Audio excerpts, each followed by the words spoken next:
સહજાનંદ સ્વામી મહારાજની જય, હરિપ્રસાદ સ્વામી મહારાજની જય, આત્મીય સમાજની જય જય જય, દાસના દાસ થવાની જય જય જય.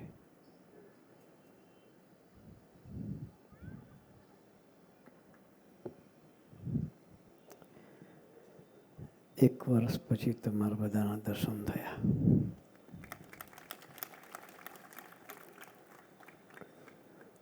ગઈ સાલ 16મી ફેબ્રુઆરી આપના દર્શન થયા હતા. આજે ફરી 16મી ફેબ્રુઆરી છે.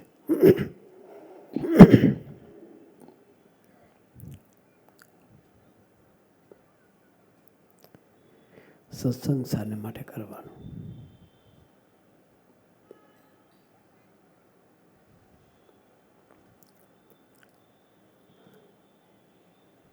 ભગવાન સ્વામિનારાયણના વારસદાર ગુણાતાન સ્વામી હતા.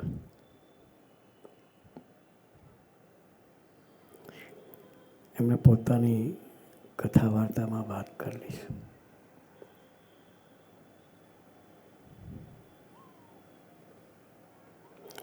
આપણે અમથા ભેગા થતા નથી.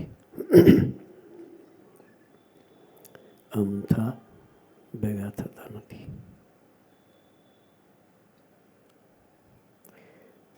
ભેગા થઈએ એટલે શેડ્યુલ પ્રમાણે કીર્તન ભક્તિ થાય,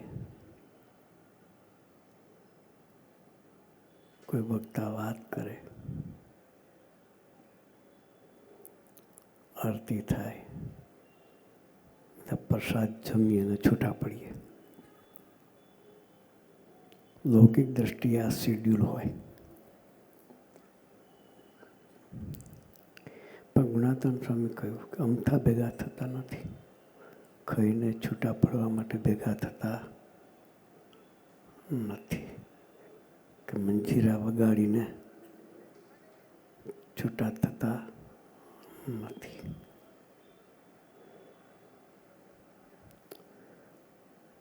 પણ ગર્ભવાસ 84 અને યમપુરીને માથે લીટા તાણીએ છીએ.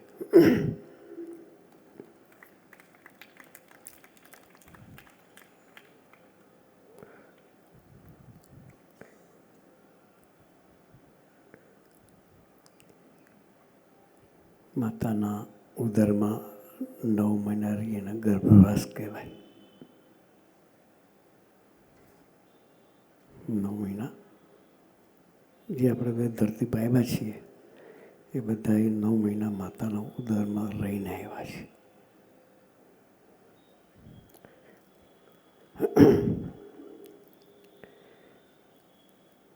એનું દુઃખ હોય. પેશાબની કોથળીની વચ્ચે આપણે રહેવાનું હોય. શેમાં રહીએ? ગાયનિક ડૉક્ટર હોય ને પૂછજો. ગાયનિક ડૉક્ટર હોય એને પૂછશો તો ખ્યાલ આવશે કે આપણી ઉદરની અંદર આપણી પરિસ્થિતિ કેવી હોય.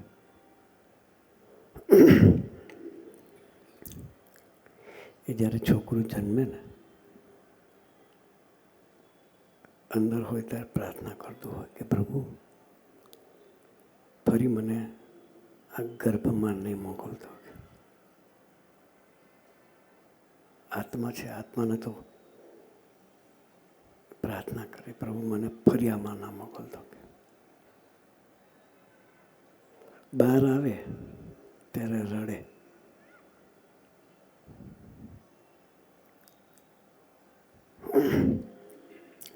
એનો સુર એવો હોય, અહીંયા મ્યાઉ કરે, હું અહીંયા તું ત્યાં કે. હવે હું તને ઓળખતો નથી. આ જીવ દશા છે. હા, બહાર નીકળે એટલે સ્વતંત્ર થઈ જઈએ. ભગવાનની દયાથી આપણે સુખરૂપ બહાર આવ્યા છીએ એ આપણે ભૂલી જઈએ. એ છે ગર્ભવાસનું દુઃખ.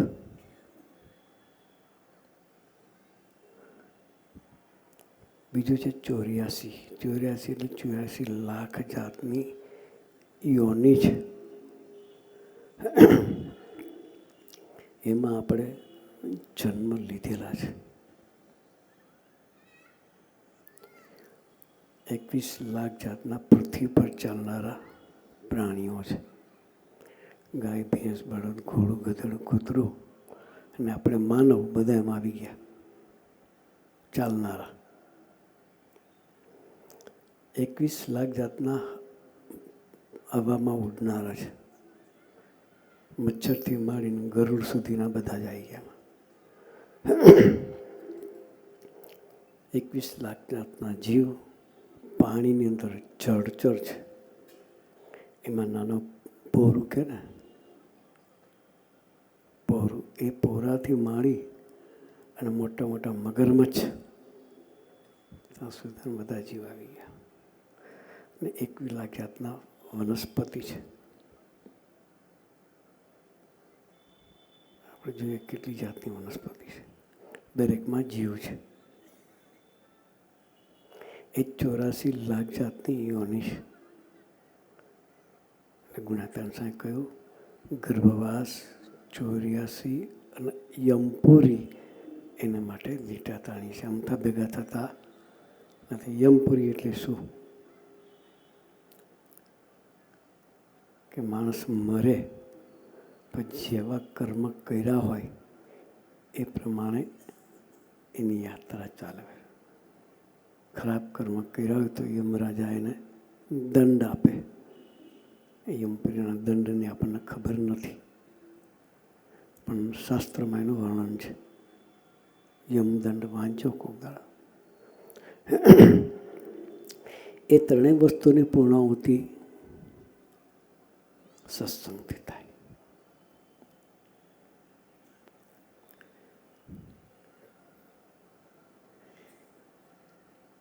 એ જન્મ મરણનો રોગ ટળે કેવી રીતે? આપણે બધાએ ટાળવો છે. એટલા માટે તો ભેગા થયા છે.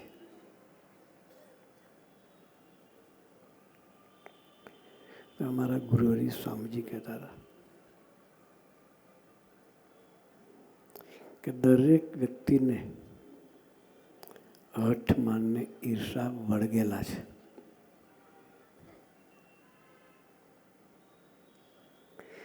એ આપણને જન્મ લેવડાવે છે.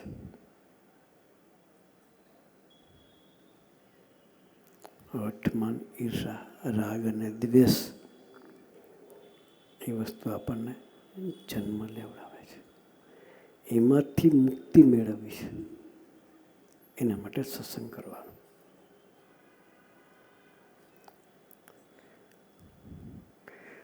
સરસ સ્વામીએ કહ્યું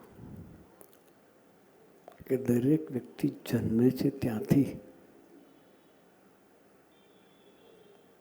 પોતાના અહંકારનું પોષણ કરે છે. મેં કર્યું, હું કરું છું, હું ન તો આ ન થાત, મારા સિવાય કોઈ કરી ન શકે. એ જે છે અહંકાર છે. એ અહંકાર જ્યાં સુધી હોય ત્યાં સુધી છેલ્લો જન્મ થાય નહીં.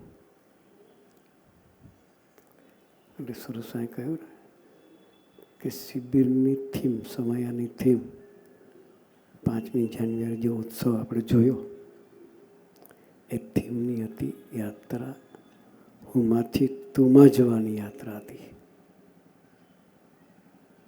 દરેક વ્યક્તિ હું ને હું જ કરે, જન્મે ત્યાંથી મરતા સુધી.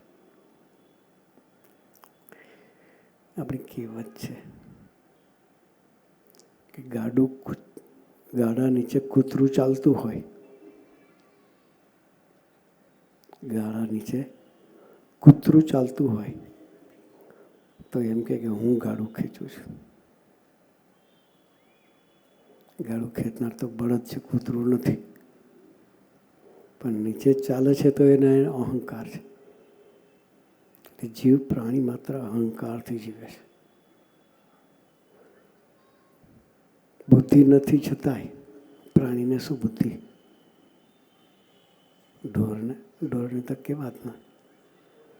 એને બુદ્ધિ નથી છતાં અહંકારથી છે. તો માનવને તો બુદ્ધિ આપેલી છે, એમાં અહંકાર સહેજ જ હોય જ. આપણે બધા આટલા બેઠા છીએ અહીંયા.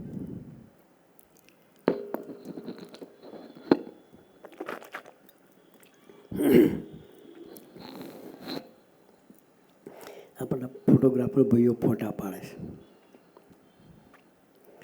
કદાચ કોઈ શોટ લીધો, એ ફોટો આપણા હાથમાં આવ્યો, આપણને મળ્યું કોપી એક, તો એમાં શું જોઈશું આપણે? હું ક્યાં બેઠો છું? કોને શોધીશું? કે મારા મિત્ર ક્યાં બેઠા છે, મારા કાકા ક્યાં બેઠા છે? નહીં જોઈએ, હું ક્યાં છું. દરેક વ્યક્તિ પોતાની જાતને શોધશે. એ અહંકાર છે, સૂક્ષ્મ અહંકાર. કોઈને ખબર ના પડે પણ એ જ જન્મ લેવડાવે છે. એ અહંકારમાંથી બહાર નીકળવાની યાત્રા એટલે સત્સંગ. એક દિવસમાં ન નીકળે. ધીરે ધીરે ધીરે ધીરે જેમ જેમ શબ્દો પડે એમ તમારું અંતર શુદ્ધ થાય. એક દિવસે ના થાય. સ્કૂલમાં એક દિવસે જ્ઞાન નથી મળતું. પેલા એકડો ઘૂંટાવે. સ્કૂલમાં જઈએ, પેન પકડતા બી ન આવડતી હોય, આવડે? મમ્મી કાંઈક ટીચર પેન પકડાવે, પછી આમ કરીને ઘૂંટાવે એકડો. ત્યારે માંડ આપણે એકડો ઘૂંટીએ. એ એકડો જે ઘૂંટ્યો છે, આખી જિંદગી એકડાને ઘૂંટવો પડે, ભૂલી ના જવાય.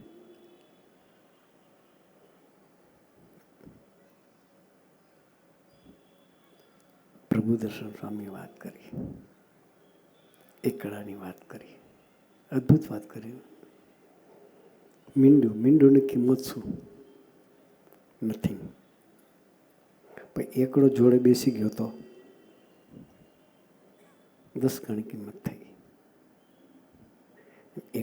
એકડો કાયમ જો રાખીએ તો આપણી કિંમત વધતી જાય. એટલે જીવનમાં એક મંત્ર જે પકડાઈ જાય એ એકડો છે આપણે જીવનનો, કે મારે સુખી થવું છે, મારે આત્મીય થવું છે, મારે દાસ થવું છે. એ એકડો છે. એટલે દરેક વ્યક્તિએ એકડો ઘૂંટવો પડે. સ્કૂલમાં ઘૂંટાવ્યો એકડો મરતા સુધી પકડી રાખવો પડે. જીવનનું લેસન.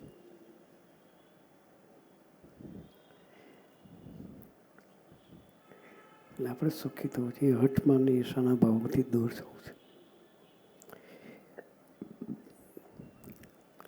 અમારે સોકડાની બાજુમાં વાસણા ગામ છે. હઠમાં ઈર્ષાની વાત કરું છું. એકદમ કોતર લેન્ડ, નદીના કોતરા ઊંડા ઊંડા, એવી જગ્યા. લેવલે કંઈ નહીં. ધીરે ધીરે ડેવલપ કરતાં કરતાં જમીનને લેવલ કરી, થોડી કરીને પછી 2 હરિભક્તોને જવાબદારી સોંપી સ્વામીજી કે જમીન તમારે સાચવવા. તમારા જેવા કોઈ એક ભગતે કહ્યું, આટલી મોટી જમીન છે તો બળદથી પાર ના આવે. પોતાને એક ટ્રેક્ટર હતું કે સ્વામીજી હું મારું ટ્રેક્ટર તમને આપું છું, તમે વાપરજો. કે ટ્રેક્ટર આપ્યું છે. સ્વામીજી બે સાચવતા હતા જમીન, એમાંથી એક વડીલને કહ્યું, સ્વામી કે આ ટ્રેક્ટર તારે સાચવવાનું. અને આપણી જમીનનું કામ ના હોય ત્યારે ગામમાં બધી ગરીબ પ્રજા, બધી વીઘું, અડધી વીઘું, 1.5 વીઘું જગ્યાવાળા હતા ખેડૂતો, નાના ખેડૂતો, કોઈને જરૂરિયાત હોય તો આપણે આપવાની.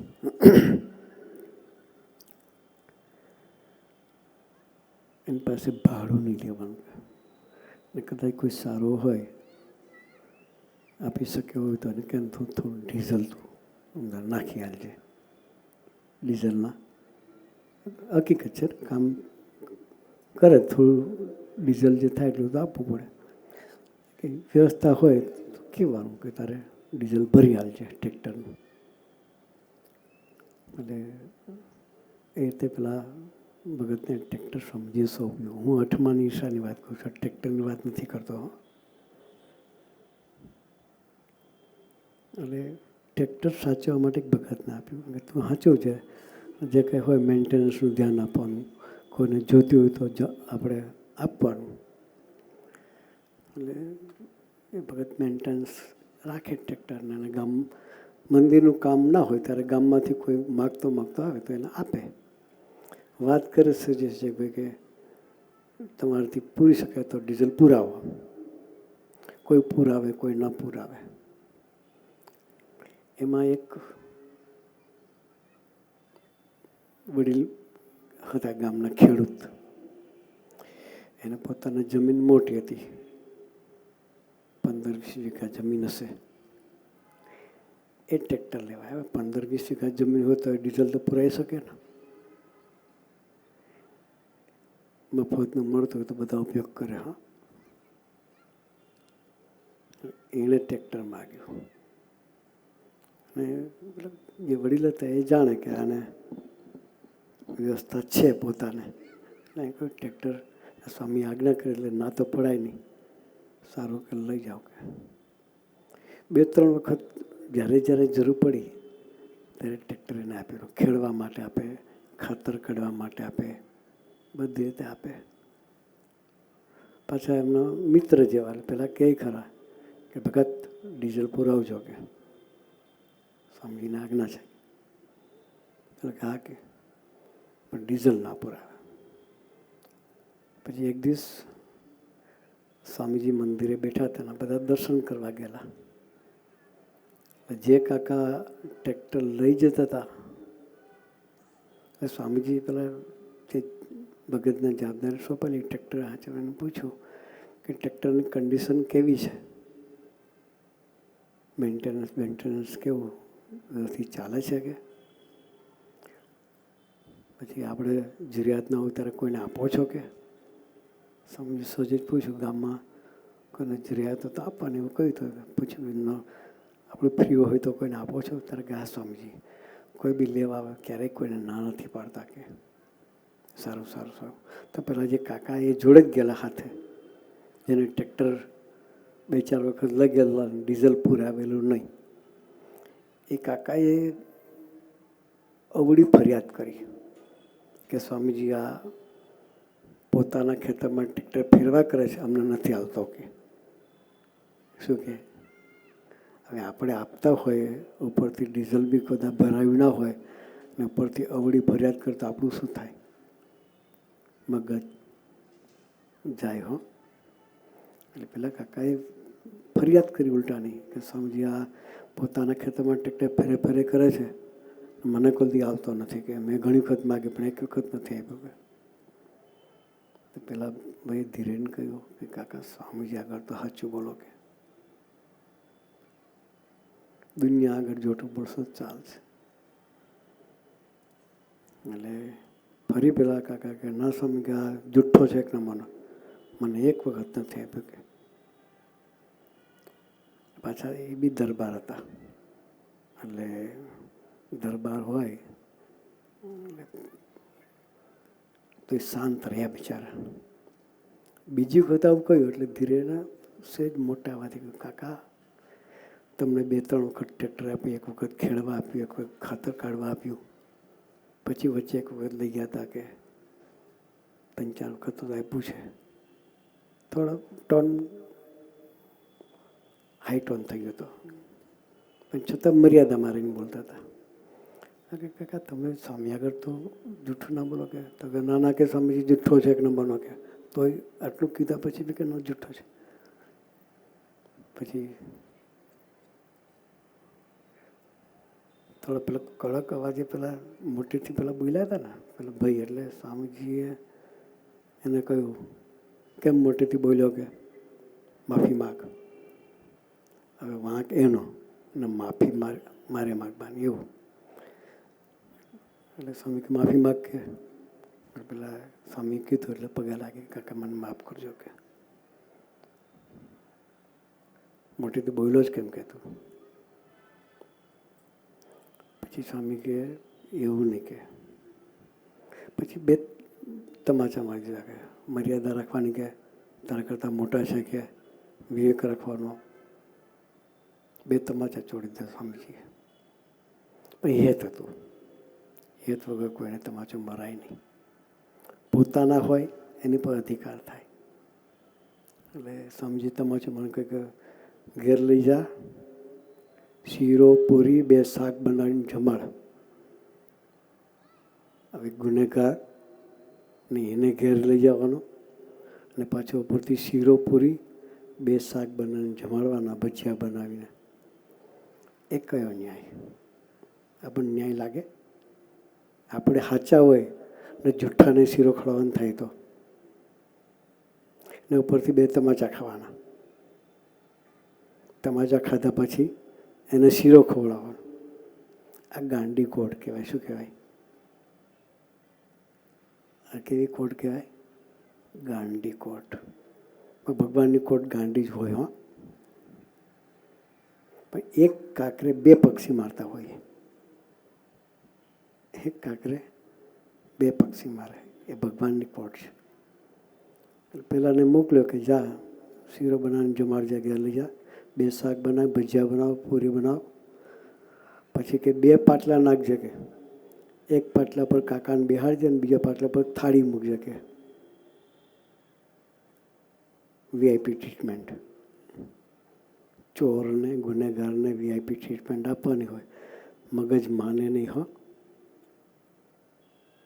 પછી સ્વામી આજ્ઞા કરી એટલે બંને ત્યાંથી વિદાય થાય. મંદિરેથી 5 કિલોમીટર થાય ગામ, વાસના ગામ, સોખડાથી.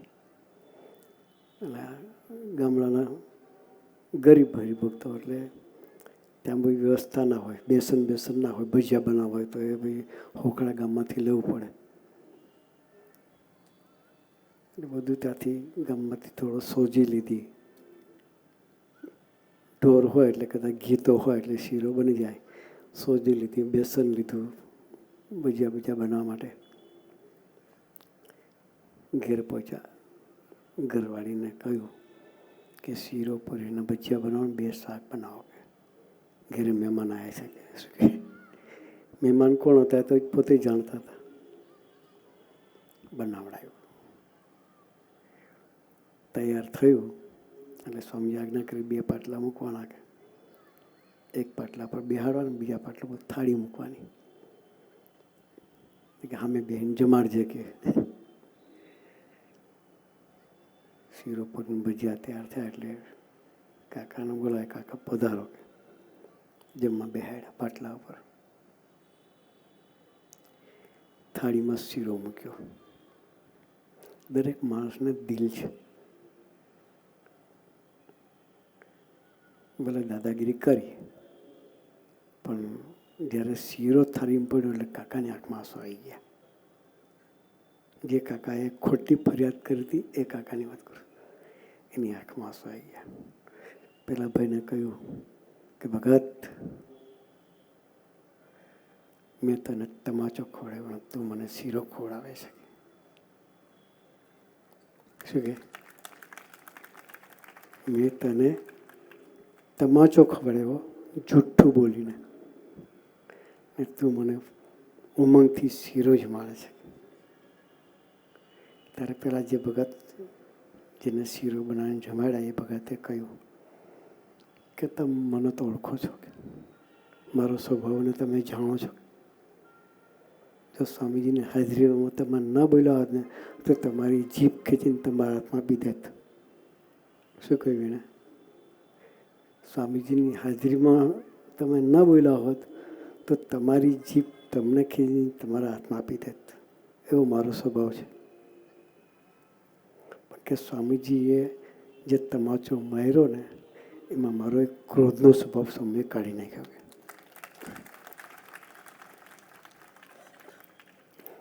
ત્યારે પેલા કાકાએ રડતા રડતા કહ્યું કે તારો તમાચો મારીને કાઢ્યો, મને શીરો જ મારી ઈર્ષા કાઢી, કે મને તારા પર ઈર્ષા હતી, કે મને તારી ઉપર ઈર્ષા હતી, ઈર્ષાએ કરીને તારી ખોટી ફરિયાદ હું કરતો હતો, કે આજે શીરો ખોળાઈને સ્વામીજી મારી ઈર્ષા કાઢી. એકનો ક્રોધ કાઢ્યો અને બીજાની ઈર્ષા કાઢી. એવા પુરુષો છે, એની ગોદ આપણને મળી છે. સત્સંગ એટલે કરવાનો, એ અઠમાનના ઈર્ષાના ભાવોથી પર થઈ અને ભગવાન તરફની યાત્રા થાય. અને ભગવાન તરફની યાત્રા થાય તો છેલ્લો જન્મ થાય, ફરી આવવું ન પડે. ગર્ભવાસ 84 એને જમપુરીના ફેરા મટી જાય. તો આવો સરસનો અવસર મળ્યો છે. અને અહીંયા પણ સરસ અમારા બે સંતો પ્રભુદર્શન સ્વામીને શાશ્વત સ્વામી આ બાજુના પ્રદેશમાં આવે છે, સરસ સત્સંગ કરાવે છે. બંને વેલ એજ્યુકેટેડ છે. આ શાશ્વત સ્વામી બેઠા છે ને, એ પોતે એગ્રીકલ્ચર કોલેજ નવસારીમાં ગોલ્ડ મેડલ થયેલા છે. લૌકિક સ્ટેટસની પડી નથી, બાકી ગોલ્ડ મેડલ હોય તો ધરતી પરથી 1 ફૂટ દર ચાલીએ. હા, આપણે પેલા સ્વામીજી છે એ આત્મી યુનિવર્સિટી રાજકોટ, એમાં પ્રોફેસર હતા. માઇક્રોબાયોલોજીસ્ટ પોતે કરેલું છે, રિસર્ચ કરતા હતા, PhD થવાના હતા. એમના એક મોટા ભાઈ છે, પોતે PhD થયેલા છે, બી માઇક્રોબાયોલોજીસ્ટ છે. બંને વેલ એજ્યુકેટેડ સંતો છે, છતાં એકદમ ગરીબ થઈ. અમારે સંતોએ લૌકિક સ્ટેટસથી જીવવાનો પણ નથી જીવતા એ લોકો, પણ એવા સંતો છે છતાં પણ એ સરસ સેવા ભક્તિ બધાની કરે છે. આવો સરસનો યોગ મળ્યો છે. આવા સરસના અહીંયા અઠવાડિક સભા થાય છે. તો આપણે આપણા દીકરા દીકરીઓના સંસ્કારોનું જતન થાય અને એની પણ યાત્રા ભગવાન તરફ ચાલે, એના માટે અઠવાડિક સભામાં આપણે પણ જવાનું રાખવું છે. અને આપણા દીકરા દીકરીઓને પણ સત્સંગમાં મોકલવા છે. તો આવો સરસનો યોગ થયો છે. તો આપણી યાત્રા પણ ભગવાન તરફ ચાલે, એ માટે ગુરુએ આપણને સૌને ખૂબ ખૂબ બળ બુદ્ધિની શક્તિ આપે, એ જ પ્રાર્થના. સહજાનંદ સ્વામી મહારાજ.